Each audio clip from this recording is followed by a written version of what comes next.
Bonjour à tous, nous sommes ici au pied de la cathédrale Notre-Dame et puis plus précisément sous les voûtes de la maison diocésaine qui abrite le studio diocèse de Paris. Vous voyez, je suis bien entourée puisque nous sommes tous ici rassemblés pour vous parler d'un sujet qui nous tient à cœur, c'est le digital au service de la mission de l'évangélisation.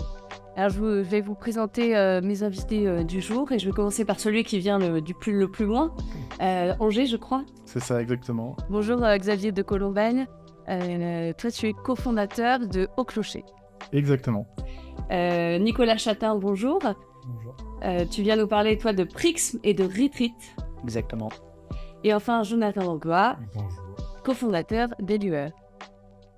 Alors on a Au Clocher, Prixme, Retreat, les Lueurs. Qu'est-ce qui se cache derrière ces noms un peu barbares parfois, énigmatiques en tout cas. Xavier, qu'est-ce que c'est Au Clocher ? Au Clocher, en 2 mots, c'est un outil pour maintenir les liens fraternels entre tous les paroissiens tout au long de la semaine. En fait, aujourd'hui, les paroisses font face à un défi qui est nouveau et qui est majeur, c'est celui de la dispersion de leurs paroissiens. En ville, on a de moins en moins de temps. À la campagne, on est séparés par des kilomètres et des kilomètres entre chaque clocher, et donc cette communauté paroissiale court le risque de se voir un petit peu dispersée entre 2 dimanches. Et on se dit, le digital peut nous aider ici, et Au Clocher propose une application pour rassembler l'ensemble de la communauté paroissiale tout au long de la semaine. Un endroit où on va pouvoir déposer des intentions de prière, s'inscrire aux événements, se porter volontaire aux appels à bénévoles, etc. Tout ce que nos grands-parents avaient la chance de faire au bistrot du village ou sur la place de l'église, et qui est de plus en plus difficile aujourd'hui. Alors attends, c'est quoi les Lueurs ? Les Lueurs, c'est un média qui est pur digital, qui est à l'initiative du diocèse de Paris, mais qui est pour toute l'église en France, parce que le digital n'a pas de frontières, et je pense qu'on va en reparler, et qui part d'un constat simple, c'est qu'aujourd'hui, 30% des personnes déclarent croire au Dieu chrétien, mais 7% se rendent à la messe. Et ils passent 1 heure en moyenne sur les réseaux sociaux chaque jour. Donc on a des personnes qui sont sur les réseaux sociaux, qui sont ouverts à une dimension spirituelle, mais qui ne pratiquent pas. Et comment on va à la rencontre de ces personnes-là ? Comment on leur montre en 2023 que l'Église peut les accompagner, les aider dans les défis de leur vie ? Et donc les Lueurs, c'est un média qui propose des podcasts, qui propose des interviews, à partir des enjeux, des défis de la vie de chacun, pour permettre une réflexion sur la vie intérieure, à la fois sur la dimension très personnelle, mais aussi la dimension spirituelle. Et c'est un projet qu'on va lancer à la fin du mois de mars, pour pouvoir aller à la rencontre du grand public, de ce grand public qui est juste à la frontière de notre église, qui franchit pas le pas, et que le digital nous permet de rejoindre dans son quotidien. Nicolas, je finis par toi parce que toi, tu as 2 initiatives à nous présenter. Ouais, tout à fait. On a cofondé ces initiatives avec des copains. On était à HEC à Paris et on a décidé de lancer d'abord un premier projet. On me dit qu'on a 2 startups non lucratives qui sont aujourd'hui regroupées dans une association, et ces 2 startups, ce sont Prixme et Retreat. Alors Prixme, c'est un média qui vient montrer comment les écritures ont inspiré les artistes de Sefiu à Bob Marley, comment elles ont inspiré les pères de l'église, comment elles ont inspiré les rabbins. Alors on a un produit historique, une newsletter qui a un peu plus de 120 000 abonnés aujourd'hui. On a un site de contenu qui réunit un peu plus de 800 000 lecteurs sur les 12 derniers mois. On a des podcasts que je vous invite à écouter qui sont super, des formats courts sur Instagram aussi. Et Retreat, notre deuxième startup, c'est les 2, Retreat et Prixme, sont des produits complètement gratuits pour tout le monde. Et Retreat, c'est le booking, le Doctolib, le Airbnb, vous choisirez votre comparaison, de la retraite, de la réservation de retraite spirituelle en abbaye, en monastère, dans un centre spirituel. On travaille avec des bénédictins, avec des cisterciens dans toute la France, et on a un peu plus d'100 de lieux qui utilisent notre SaaS, et un site qui génère à peu près 5000 réservations par mois. Ça a doublé dans les 6 derniers mois, on espère doubler dans les 6 prochains mois, et on aime bien dire en se marrant que on est les seuls qui avons réussi la réforme des retraites en France. Voilà. C'est d'actualité. Voilà. Donc vous êtes tous rassemblés parce que vous êtes tous cofondateurs d'un projet digital au service de la mission. Ces projets sont d'ailleurs soutenus à des degrés divers par les diocèses de Paris. Et on va donc aujourd'hui échanger tous ensemble sur la perspective de l'évangélisation, l'annonce de la bonne nouvelle avec le digital. Et avant de commencer, je vous propose d'écouter une parole sûrement sage, j'imagine, puisque c'est celle du pape François, qui dit Internet peut offrir plus de possibilités de rencontres et de solidarité entre tous. C'est une bonne chose, un don de Dieu. Alors j'imagine que vous partagez ce constat, Nicolas. Ouais, mais j'aime beaucoup cette parole du pape François parce qu'elle renvoie à une notion qui est la notion de commun. Un commun, qu'est-ce que c'est ? Un commun, c'est une structure qui n'est pas en soi un poste de rentabilité, mais qui va être peut-être rentable pour tout un écosystème. Je présente Retreat. Retreat qui est financé par le diocèse de Paris. En soi, pour notre association aujourd'hui, Retreat, c'est un poste à perte, parce que Retreat est gratuit pour toutes les abbayes qui sont dans toute la France, dans tous les diocèses. Et les abbayes ne payent pas pour utiliser le SAS, les retraitants ne payent pas pour utiliser Retreat. Et pourtant, Retreat génère, on estime au mois de janvier, un peu plus de 200 000 euros de dons juste sur le mois de janvier pour toutes les abbayes qui l'utilisent, parce que c'est des gens qui vont réserver des retraites, qui vont ensuite faire un don à l'issue de leur retraite. Et donc, on est dans la définition de... Il y a un lieu dans l'église, le diocèse de Paris, le collège des Bernardins, qui ont accepté d'investir dans un commun qui ne va pas être rentable et qui ne le sera peut-être jamais. Quand on voit qu'Amazon a mis 30 ans à devenir rentable, c'est des investissements de très long terme. Et en fait, du coup, c'est un lieu qui devient un lieu de solidarité parce que des frères, des sœurs de toute la France, qui parfois en 80-50 ne s'étaient jamais servi du digital, ont un moyen de toucher un public qui est beaucoup plus jeune et qui vient chez eux faire des retraites et qui disent on a des gens qui viennent chez nous qu'on ne voyait plus. Et donc je pense qu'il y a des projets comme celui-là. Moi j'ai eu l'idée de ce projet-là avec des amis, mais il y a plein d'idées que je n'ai pas et que d'autres peuvent avoir et on pourra en avoir 10 ou 15 des sujets comme ça qui sont des lieux de commun et où il y a un intérêt en fait véritable pour tout l'écosystème d'investir pour justement toucher le plus grand nombre. Je complète ce que dit Nicolas toujours sur cette phrase dont vous parliez du pape. C'est aussi que il y a un chiffre qui nous a parlé en tout cas sur l'UR et qui montre à quel point le digital est une bonne nouvelle et est un besoin pour l'Église. C'est que 40% des Français déclarent se sentir être de plus en plus connectés, mais se sentir de plus en plus seuls, éprouver un sentiment de solitude grandissant. Et je trouve que cette phrase du pape François, elle rejoint aussi nos projets dans cette volonté de voir le digital comme un outil au service d'aller à la rencontre d'un besoin, d'une quête, d'une demande, d'une soif spirituelle. Et comme le dit Nicolas, c'est un moyen peut-être à perte, en constant mouvement, pas évident à capter, qui permet plein de choses. Et c'est pour ça que c'est pas évident, et on conçoit aujourd'hui que c'est pas évident de l'intégrer dans l'institution Église. Mais on voit par exemple avec les lueurs que c'est un moyen d'aller, un peu comme Jésus à l'époque, qui disait « Que veux-tu que je fasse pour toi ?» Et bien Internet, c'est un lieu où des millions de personnes se sentent seules et cherchent des réponses, et où on peut aujourd'hui, c'est un peu la nouvelle place de village, depuis 20-30 ans, de la place de village de l'époque, où on peut redire aujourd'hui aux gens envoyés par le Christ, que voulez-vous qu'on fasse pour vous ?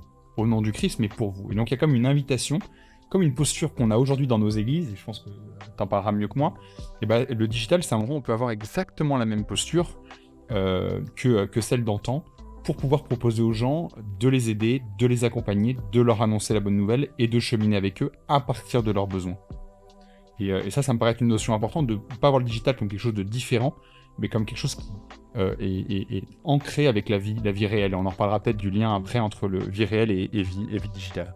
Oui. Je pense que pour compléter sur ce point, effectivement, le lien entre l'église bien réelle, le bâtiment de pierre, les vrais gens, le vrai curé, etc., et ce qui se passe dans le monde digital, on a aujourd'hui la chance d'avoir, ça y est, 20 ans, 30 ans de recul sur le numérique, sur le digital, on appelle ça comme on veut, sur Internet. Et l'église a pris son temps pour aller attaquer ces nouveaux environnements. C'est une chance aujourd'hui parce que, au même titre qu'on commence à entendre parler d'agriculture intensive, agriculture raisonnée, j'aime bien prendre cette comparaison, on commence à voir un digital raisonné. On commence à voir un digital qui a pris le temps de se mûrir, qui a pris le temps de réfléchir à qu'est-ce qu'on va pouvoir apporter à la société, à l'église, et qu'est-ce qu'il va falloir que l'on n'apporte pas pour le laisser dans la vraie vie, et laisser l'apanage du réel pour les interactions entre les gens, les relations, pas venir un petit peu empiéter sur les plates-bandes de ce qui peut se passer dans l'église, chez les uns, chez les autres, mais vraiment compléter et devenir une porte d'entrée pour les différents paroissiens ou ceux qui sont un peu plus loin de l'église. Oui, parce que ce que vous dites tous, c'est que le digital permet en fait de rejoindre des gens assez éloignés et par ailleurs d'apporter des réponses à ceux qui se poseraient des questions. Mais après, je crois que vous allez encore plus loin puisque vous permettez peut-être aussi, enfin c'est une question évidemment que je vous pose, comment permettre de ramener aussi, ou en tout cas de re-ancrer dans une communauté ecclésiale ou dans une vie ecclésiale pour sortir de cette solitude paradoxale Internet qui fait qu'on est tous en lien, mais quand même tout seul derrière son écran. Alors, c'est vrai qu'il y a un paradoxe, c'est que Internet isole et pourtant Internet rapproche.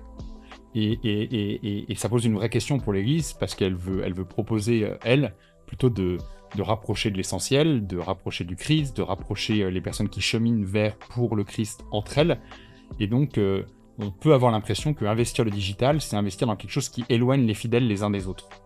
Et je pense que c'est une erreur de percevoir le digital comme ça, et que réfléchir comme ça nous fait passer à côté de l'opportunité que c'est de rapprocher les gens d'eux, si c'est bien fait, et si c'est fait de manière raisonnée. Je trouve que le projet Au Clocher, par exemple, dont tu en diras peut-être un mot après, est un projet qui permet de rapprocher les gens entre eux au sein d'une église. Maintenant, pour repartir sur cette dimension de rapprocher les gens, ce que tu disais juste avant, aujourd'hui, en Occident surtout, les gens dans les campagnes, dans les villes, crèvent de solitude, crèvent de relations. Et les réseaux sociaux permettent le pire, mais permettent aussi le meilleur là-dessus, parce qu'ils permettent de créer un lien, un relationnel, de répondre à des questions, de proposer du contenu, de soutenir, d'orienter. Et donc, mon point de vue, c'est de voir le digital comme un levier et de l'utiliser pour pouvoir proposer une discussion, une relation et des contenus à partir du besoin des personnes, et qu'elles retrouvent ainsi le goût d'une relation avec l'Église qui demain s'inscrira dans une rencontre avec des gens d'Église, puis peut-être des rencontres avec des paroissiens, puis une Église, puis une vie paroissiale. Et le digital permet aujourd'hui toutes ces étapes qu'on aurait nous dans la vraie vie. Je rencontre d'abord une personne, ensuite il m'invite chez lui, il me parle de sa foi, ensuite il me dit mais tu sais, je pourrais te présenter d'autres chrétiens, ensuite tu sais, tu pourrais venir rencontrer le prêtre, il t'invite à une soirée, il t'invite à la messe, tu sais, on peut cheminer ensemble. Toutes ces étapes qu'on fait dans la vraie vie, on peut les faire aujourd'hui sur le digital, et les 3 projets qu'on a devant nous, qui sont à la fois de la formation, ou voir aussi comment c'est ancré dans la culture, ou pouvoir prendre des expériences événementielles, pour pouvoir vivre fraternellement dans sa vie d'église, ou alors pouvoir cheminer spirituellement à partir de ces questions personnelles, et ben on a 4 nuances de ce que le digital permet comme cheminement spirituel aujourd'hui, au service de ce que l'Église a toujours fait. Et je pense que le prendre comme ça, c'est le prendre vraiment par quelque chose qui est un levier formidable d'évangélisation.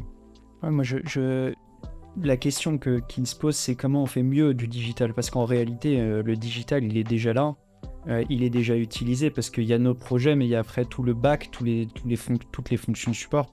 Je crois qu'on s'adresse à des économes diocésains. Je fais l'hypothèse que la quasi-totalité de nos économes, quand vous faites des budgets avec un fichier Excel, et Excel, c'est rien d'autre que de l'intelligence artificielle, c'est-à-dire une puissance de calcul qui va automatiser une partie de vos fonctions, et que comme ça, aujourd'hui, comme n'importe quelle PME française, tous les diocèses ont intérêt à, si on regarde un bilan comptable, à automatiser. Aujourd'hui, il existe des logiciels pour automatiser chacune de ces lignes de son bilan comptable. Et c'est un premier sujet de la digitalisation, c'est comment on augmente la productivité, comment on a une meilleure allocation des ressources. Je crois qu'on va avoir moins de ressources dans l'Église. En fait, on peut économiser énormément de choses en automatisant une partie des tâches qu'on fait. Après, il y a les tâches qu'on ne peut pas automatiser. La digitalisation, elle a déjà commencé parce que je fais l'hypothèse que la totalité des diocèses ont au moins une page internet sur le site de la Conférence des évêques de France. En général, un site internet. La plupart des paroisses ont des sites internet. Et donc, moi, je serais très curieux. Je pense que ce sera un chiffre intéressant pour avoir une approche économique, de voir quelle serait la somme totale qui est aujourd'hui consacrée au digital. Par exemple, quelle est la somme totale consacrée à la maintenance des sites internet en France? Moi, je fais l'hypothèse qu'il y a plusieurs millions d'euros qui sont donnés à des agences de prestataires pour 2000 ou 3000 euros de prestataires par an sur de la maintenance, alors que ça coûterait, et c'est pas des frais de serveur, alors que ça coûterait 100 euros de le faire, et qu'on pourrait faire des économies de ressources assez considérables, parce qu'en réalité, quand on interroge des amis qui travaillent dans les diocèses, dans des congrégations, je pense qu'en cumulé, aujourd'hui, on consacre plusieurs dizaines de millions d'euros au digital dans l'Église. Et donc la question, c'est comment on peut allouer au mieux cette somme-là. Comment cette somme-là, elle ne termine pas. Je raconte juste une anecdote. On disait dans la Silicon Valley, il y a une blague, on raconte qu'entre 1848 et 1852, lors de la ruée vers l'or, c'est un peu ça la digitalisation, c'est un peu la ruée vers l'or. Tout le monde dit il faut absolument aller vers l'or, il y a des mines d'or, il y a des mines d'or. Et on disait qui a gagné le plus d'argent pendant la ruée vers l'or et la réponse, ce sont les vendeurs de Bell. Ce sont eux qui ont gagné le plus d'argent. Et je trouve que ce qui est intéressant avec des projets comme au Clocher, avec les lueurs, c'est que les budgets sont confiés à des gens qui sont en interne et qui eux-mêmes vont pouvoir sélectionner les prestataires. Parce qu'aujourd'hui, je fais l'hypothèse, je peux me tromper, mais en tout cas moi je l'ai fait dans mon projet, j'ai fait l'erreur pendant longtemps de faire confiance les yeux fermés à des prestataires sur le produit, sur le marketing, et de perdre des dizaines de milliers d'euros parce que je n'avais pas la compétence produit ou marketing, et j'ai préféré internaliser des compétences produit et marketing, parce qu'on aura toujours besoin de prestataires, mais qui sont bien sélectionnés, et je pense qu'on se fait un peu parfois tondre la laine sur le dos, et je le dis parce que c'est un vrai sujet concret, et qu'aujourd'hui on y consacre énormément de ressources, et donc on pourrait avoir une optimisation des ressources. Une piste par exemple, Matignon a une Dirnum qui est géniale, et qui pour l'État fait des sites internet qui, comme entrepreneur, sont très intéressants, par exemple pour simuler les salaires. Je pense qu'on pourrait créer au niveau interdiocésain, au niveau national, une espèce de Dirnum pour que ce soit l'Église en interne qui fasse, quand on a une paroisse, allez, on a 3 types de sites de paroisse qu'on peut faire. On pourra avoir une agence en interne qui fasse tous les sites de paroisse, et on ferait des économies considérables. Ouais, je rejoins là-dessus. Je pense qu'on a passé quelques dizaines d'années dans l'Église à avoir du digital subi, en disant il faut aller sur le digital, mais avec toujours un temps de retard, qui n'a pas été néfaste, parce que ça permet à l'Église de prendre son temps et de mûrir ses décisions avant de se jeter corps et âme dans des nouveaux outils. Mais on a une nouvelle vague, disons, une nouvelle génération peut-être, justement d'entrepreneurs, de chrétiens engagés, compétents, qui ont envie de mettre à disposition de l'Église leur temps, leur énergie, la responsabilité de leur famille, j'ai envie de dire, parce qu'on s'y investit, on a des vies de famille derrière, des familles à nourrir derrière, etc. Et justement, avec la vraie volonté de se dire, les compétences que j'ai peuvent servir à l'Église, peuvent servir les paroisses, peuvent servir à la mission, plutôt que dans un monde digital subi où, en fait, on se disait, bon, il y a une agence qui peut faire ça, effectivement, externe. En fait, c'est la même agence qui va travailler pour des grands groupes privés. Et pour l'Église, en fait, je pense qu'aujourd'hui, on peut poser des choix un petit peu plus forts en disant l'Église peut s'équiper, elle-même peut créer ses outils quasiment elle-même, mais tout en faisant confiance à ces jeunes, disons, ces jeunes générations, c'est une grande généralité, mais qui meurent d'envie, en fait, de retrouver du sens. On en parle tout le temps, retrouver du sens dans son métier, retrouver du sens à son engagement, et ça c'est un bon exemple, je pense. Pour finir, je compléterai juste sur une image que j'avais en t'écoutant, c'est que, comme moi j'ai souvent vécu des rendez-vous de congrégation, on était ravis de voir des jeunes débarquer le samedi après-midi pour les envoyer évangéliser dans la rue. Alors, on voyait, ils sont super ces jeunes, ils partent et puis ils passent une après-midi à Noël pour aller évangéliser dans la rue. Et on n'est pas derrière ces jeunes à vérifier ce qu'ils disent. On trouve ça super qu'ils aillent témoigner de leur foi. Et moi, je pense que l'Église sur le digital, il est venu un peu le moment pour elle de chercher à donner un cadre d'expression pour des jeunes qui sont vraiment avec un désir de transmettre leur foi, d'améliorer la transmission de cette foi au service, sans être dans un contrôle ou un frein à main constant. Parce qu'en fait, comme le disait Nicolas, le digital est là, les réseaux sociaux sont là, tout le monde aujourd'hui peut produire des contenus pour pas cher. Si on dit non aujourd'hui à quelqu'un dans l'institution, il peut parler de l'Église avec 1 million de personnes qui le suivent sans aucun problème. Donc je pense qu'il faut vraiment diminuer encore plus le côté réfractaire à y aller et le frein là-dessus, et plutôt se mettre comme un cadre au service de ceux qui veulent s'emparer de ce sujet-là pour amplifier la créativité sur le digital pour l'annonce de la bonne nouvelle. Et c'est ce rôle pour moi d'accompagnant, de cadre, tout en libérant la créativité, plutôt que de voir le digital comme quelque chose d'opaque et de complexe, qui va dans des choses qui éloignent, qui va dans un appauvrissement, dans un nivellement par le bas de la société. On peut penser ça, sauf que le fait est qu'aujourd'hui, des millions de personnes cherchent des réponses et cheminent sur le digital, qu'il y a un lien entre digital et réel qui est de plus en plus perméable, pour ne pas dire inexistant. Et on pourra en reparler aussi, mais peut-être que les gens qui nous écoutent voient dans les médias depuis quelques mois, on parle de ChatGPT, donc cette intelligence artificielle et conversationnelle qui arrive, et on pourrait citer d'autres exemples, mais on va toujours plus vers ça. Ça ne veut pas dire que l'Église doit foncer là-dedans, mais ça veut dire qu'on doit internaliser des personnes qui ont les compétences et la créativité pour utiliser, raisonner ça, et libérer cette évangélisation. Car sinon, ça c'est peut-être un pari que je prends aussi et qu'on voit, d'autres le font à notre place. Et c'est très bien, mais moi quand je vois Petit Bambou, la philosophie bouddhiste, quand je vois les prêches d'imams musulmans, quand je vois des personnes de Psychologie Magazine, etc., qui ont des millions de vues, j'ai rien contre eux, mais moi je vois pas pourquoi on n'aurait pas nous aussi des millions de vues sur 2000 ans, 3000 ans d'histoire, de connaissance du cœur humain, de la méditation chrétienne, des pères du désert. Le cœur humain, il n'a pas changé les 2000 dernières années, donc on a vraiment des choses à dire et des choses à proposer. Donc là, tu voulais dire... C'est le mot confiance qui me vient quand tu parles, c'est de dire à l'Église, oser faire confiance. Faire confiance aux jeunes qui ont mûri des projets et qui ont en fait besoin du soutien de l'Église, parce que tout simplement on fait ça pour l'Église. Et je vois deux écueils parfois dans les différentes discussions que j'ai avec des paroisses, avec des diocèses, ou avec des partenaires, etc., qui sont un peu aux deux extrêmes. Vous voyez, l'extrême de dire non, mais on n'en veut pas, ou alors c'est déjà traité par des structures externes, etc., ça fait 15 ans que c'est comme ça, on va pas changer, c'est trop compliqué. Ou à l'extrême inverse, un petit peu cette illusion que le digital c'est facile. Que le digital, il suffit de 3 lignes de code et qu'on y va. En fait, les deux extrêmes sont périlleux, puisqu'ils ne permettent pas à l'Église de s'emparer véritablement du projet et de le faire avec douceur, avec une réflexion. Avec professionnalisme aussi. Avec professionnalisme. Voilà, je voulais juste insister sur cette notion de confiance de la part de l'Église envers d'acteurs nouveaux comme nous, qui peuvent peut-être parfois un peu faire peur, se dire tiens, qui sont ces...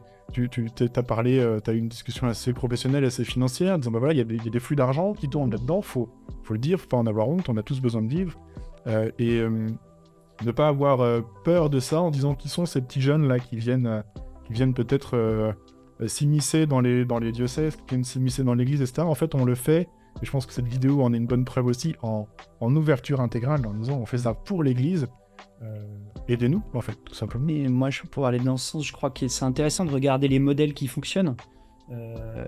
La Californie, la France, on peut se plaindre de plein de choses en France, mais il y a eu la volonté de bâtir un écosystème digital puissant en France il y a 15 ans. Et je crois qu'on y est arrivé, il y a un écosystème entrepreneurial qui est fabuleux. Et aujourd'hui, si vous regardez les grands groupes, parce qu'on pourrait comparer l'Église à des grands groupes, les grands groupes, Carrefour, quand on discute avec la directrice de la transformation digitale, la grande partie de ses budgets de digitalisation, c'est pas de la transfo interne, c'est d'aller investir sur des jeunes pousses, parce que Carrefour se dit que ça va aller beaucoup plus vite. La Fnac a fait la même chose avec Fnac Darty et énormément de petites boîtes qui aujourd'hui sont devenues... Il y a une boîte dans laquelle a investi la Fnac qui est plus grosse que la Fnac aujourd'hui. Et donc, il y a le besoin de ne plus dépendre de prestataires extérieurs qui pendant longtemps se sont régalés et de pouvoir avoir une maîtrise de la dépense là-dessus. Et il y a la nécessité aussi, je pense, d'investir dans des jeunes pousses. C'est intéressant d'écouter ce que dit Nicolas Dufour, qui est le patron de la BPI, et qui dit quelles sont les 3 caractéristiques pour créer cet écosystème entrepreneurial dans lequel on va avoir des petits projets qui vont avoir une grosse croissance et une accélération rapide. Et dit il y a 3 caractéristiques. La première, c'est il faut des gens qui ont un tempérament rebelle face à l'injustice. Je pense qu'il y a 10-15 ans dans l'église, on n'était pas très rebelle. Aujourd'hui, il y a plein de choses qu'ils font dans les dernières années qu'on a envie un peu de réparer des choses, réparer des injustices. Donc on a cet esprit rebelle. La deuxième chose, il dit il faut un savant mélange de talents. Et il y a dans l'Église des talents incroyables. Déjà, tous les économes qui sont réunis sont la preuve qu'il y a des talents qui se mettent au service de l'Église et qui font un travail incroyable de service.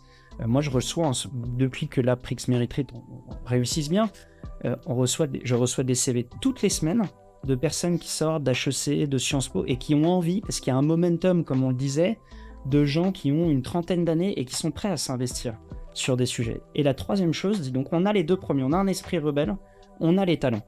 C'est clair. Et il dit la troisième chose, c'est un accès facile au financement. Et je pense qu'aujourd'hui, il n'existe pas encore, il y a des initiatives personnelles, il y a des volontés, mais on n'a pas encore ces véhicules de financement dans l'Église consacrés juste à l'investissement dans des startups à impact, dans des associations à impact digital, et qui permettraient de créer ces services dont on a besoin, ces usages qu'on ne devine pas encore, et qui permettraient parce qu'on pourra avoir plein de projets comme les nôtres. Et en réalité, cet accès facile au financement, je pense qu'on a besoin de l'avoir. On aurait besoin d'avoir dans ces véhicules-là des gens. Moi, je connais des gens dans les fonds d'investissement qui investissent dans les meilleures startups qui sont catholiques et qui seraient tout à fait prêtes à sélectionner les dossiers, mesurer le niveau de risque, parce qu'on sait que l'investissement dans des jeunes pousses, ça comporte un niveau de risque. Donc, il y aura des jeunes pousses qui ne vont pas réussir. Et il faut s'en réjouir parce qu'on va apprendre, et il y en a qui réussiront et qui rentabiliseront largement l'investissement qui sera fait ailleurs. Et je pense que ça, c'est une autre piste, un véhicule de financement, parce que à un moment donné, si on veut faire le digital, il faut des personnes et il faut du financement. C'est pas autre chose, c'est la plus vieille chose du monde, en fait, le digital. Sachant que la rentabilité dans l'Église, c'est une notion qu'il faut prendre avec pas mal de dimensions différentes.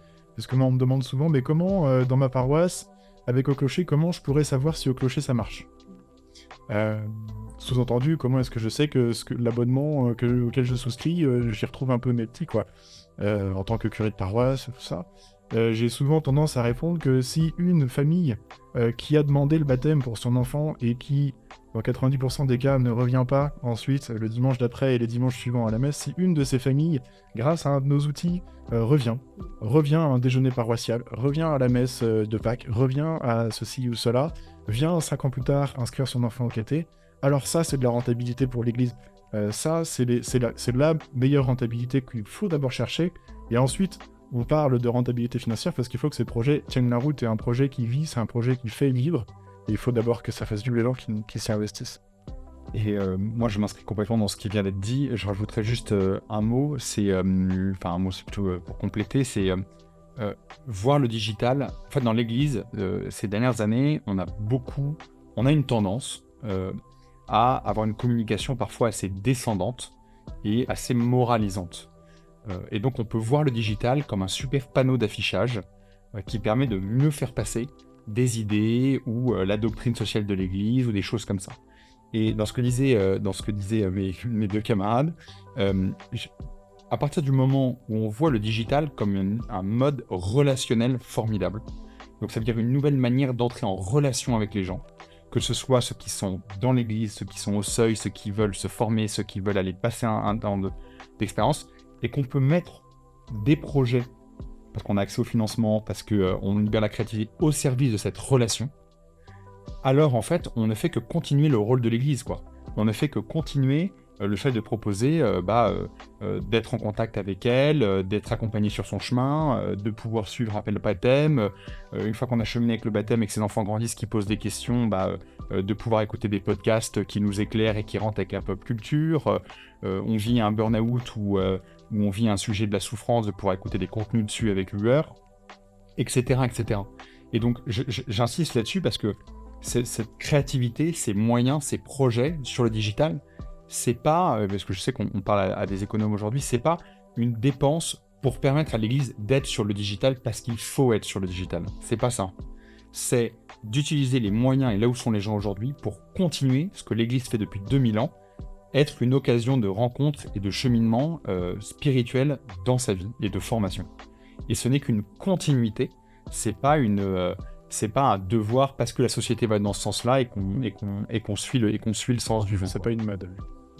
Merci à tous, je pense que ça sera le mot de la fin et je propose de rappeler ces mots que vous avez un peu martelés, opportunité. opportunité d'évangélisation.